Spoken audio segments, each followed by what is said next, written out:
गल्लीपासून दिल्लीपर्यंत राजकीय भाकीत वर्तवण्यासाठी रोज पत्रकार परिषद घेणाऱ्या संजय राऊतांनी आज एक नवा दावा केलाय। लोकसभा अध्यक्षांची निवड झाल्यानंतर मोदी आणि शहा ही जोडी नितीश कुमार आणि चंद्राबाबू नायडू यांचे पक्ष फोडतील असा दावा राऊतांनी केलेला आहे। चंद्राबाबू नायडूंनी लोकसभा अध्यक्षपदाची मागणी केल्याचं कानावर आल्याचं राऊत आवर्जून म्हणाले। तसंच चंद्राबाबूंनी अध्यक्षपदासाठी जर उमेदवार दिला तर समर्थन देण्याच्या संदर्भात इंडिया आघाडी विचार करेल असंही राऊत म्हणाले। दरम्यान उपाध्यक्षपद हे विरोधकांकडेच असावं अशी मागणी देखील त्यांनी केलेली आहे।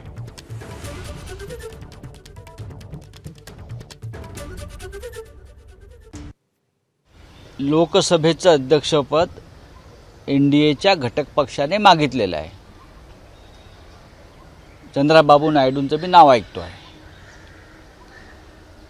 ते जर त्यांना लोकसभेचं अध्यक्षपद जर राष्ट्रीय लोकशाही आघाडीतल्या घटक पक्षांना मिळालं नाही तर अमित शाह आणि नरेंद्र मोदी हे तेलुगू देशम चंद्राबाबू नायडूंचा पक्ष आणि जनता दल युनायटेड हा नितीश कुमारचा पक्ष हे फोडून त्याच्या चिरफळ्या केल्याशिवाय राहणार नाही।